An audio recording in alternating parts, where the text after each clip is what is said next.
Imagina que no estás viendo este video desde tu habitación cómoda, sino desde una estructura de piedra fría, gruesa y húmeda, rodeado por murallas gigantescas que se levantan hacia el cielo gris.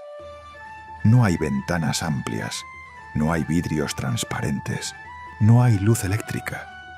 Solo pequeñas aberturas en la piedra por donde entra un hilo de luz y el sonido del viento golpeando los muros.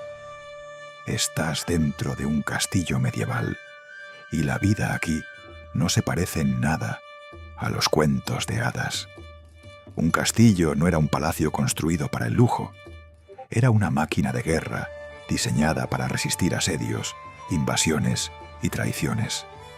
Sus muros podían tener entre 2 y 5 metros de grosor, hechos de piedra maciza colocada a mano durante años.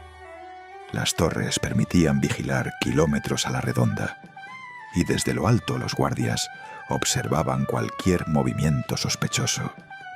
Una columna de polvo en el horizonte podía significar un ejército acercándose. El acceso principal estaba protegido por un puente levadizo que cruzaba un foso, muchas veces lleno de agua estancada, y por una pesada reja de hierro llamada rastrillo, que podía caer en segundos si el enemigo intentaba irrumpir. Dentro del castillo, el edificio principal era la torre del homenaje, el corazón de la fortaleza y el último refugio si los muros exteriores caían. Allí vivía el señor feudal con su familia. Sin embargo, incluso en la parte más privilegiada, la comodidad era limitada. Las paredes de piedra conservaban el frío durante el invierno y la humedad durante el verano. Las chimeneas ayudaban, pero el calor no se distribuía bien. Las habitaciones eran oscuras y el humo muchas veces no salía correctamente, impregnando telas, ropa y cabello con olor constante a hollín. El día comenzaba antes del amanecer. Los sirvientes se levantaban cuando aún no había luz natural. Encendían fuegos en la cocina, transportaban agua desde el pozo interno o desde un aljibe que recogía agua de lluvia. El agua era un recurso vital, especialmente durante un asedio.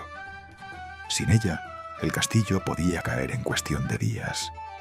Por eso muchos castillos estaban construidos cerca de ríos o tenían pozos excavados dentro de los muros. En la cocina el espacio era intenso y caluroso. Grandes calderos de hierro colgaban sobre fuego constante. Se preparaban sopas espesas hechas de cebada, avena o legumbres. El pan era básico en cada comida. La carne era común en la mesa del señor, pero para la mayoría era un lujo ocasional. No existía refrigeración, por lo que la carne se salaba, se ahumaba o se consumía rápidamente. El olor dentro de la cocina era una mezcla de humo, grasa y especias, cuando éstas estaban disponibles. El gran salón era el centro social del castillo. Allí se comía, se discutía política, se celebraban bodas y se juzgaban conflictos. No había cubiertos como los conocemos. Muchas veces se comía con las manos o con cuchillos personales. Los platos podían ser trozos de pan grueso que luego se entregaban a los pobres o a los animales. La higiene era limitada. Lavarse las manos era común antes de comer entre la nobleza, pero el concepto de bacterias no existía. Los caballeros entrenaban constantemente. Desde los 7 años, un niño noble podía comenzar como paje, sirviendo a un caballero y aprendiendo disciplina. Luego se convertía en escudero, entrenando con armas reales. Practicaban combate con espada, lanza, escudo y equitación. La armadura completa podía pesar más de 20 kilos y requería ayuda para colocarse. En batalla, el agotamiento era tan peligroso como el enemigo. Las heridas eran frecuentes y sin antibióticos, una simple infección podía ser mortal. Pero la mayor parte de las personas dentro del castillo no eran nobles ni caballeros. Eran trabajadores, herreros que forjaban espadas y herraduras en talleres llenos de chispas y calor intenso, carpinteros que reparaban puertas, muebles y estructuras defensivas, costureras que remendaban ropa constantemente porque la ropa era cara y valiosa, lavanderas que trabajaban durante horas en agua fría, golpeando telas contra piedras. El olor dentro del castillo era algo difícil de ignorar. No había sistemas de alcantarillado modernos. Los desechos humanos se acumulaban en recipientes que luego se vaciaban fuera de los muros o en fosas. En algunos castillos había letrinas construidas en voladizo sobre el exterior del muro, permitiendo que los desechos cayeran directamente hacia el foso. Esto podía convertir el agua en un foco de infección. Las ratas eran comunes, las pulgas también, y con ellas enfermedades. Durante el invierno, el frío podía ser brutal. El hielo se formaba en el interior de las paredes. Dormir significaba compartir cama para conservar calor. Los colchones eran sacos rellenos de paja o lana. Las mantas eran gruesas, pero no suficientes en noches extremas. En verano, en cambio, el calor y el olor se intensificaban. La religión ocupaba un lugar central. Casi todos creían profundamente en Dios, en el cielo y en el infierno. Había una capilla dentro del castillo o una iglesia cercana.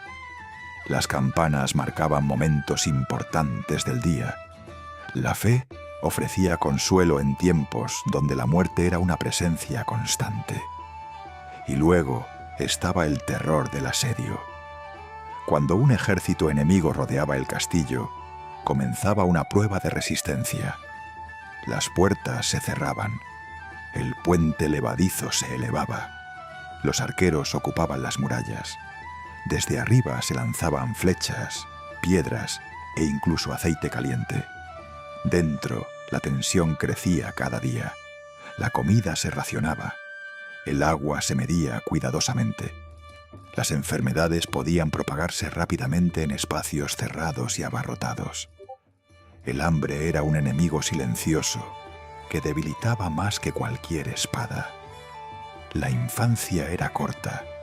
Los niños aprendían rápido que la vida era incierta. Muchos no sobrevivían a enfermedades comunes como la viruela o infecciones respiratorias. La esperanza de vida promedio era baja, no porque todos murieran jóvenes, sino porque la mortalidad infantil era altísima. Y aún así, no todo era oscuridad. Había momentos de celebración, banquetes con música de laúd y flauta, trovadores contando historias de héroes y dragones, torneos donde caballeros competían por honor y prestigio, bodas que unían familias poderosas. En esos momentos el castillo se llenaba de color, risas y esperanza.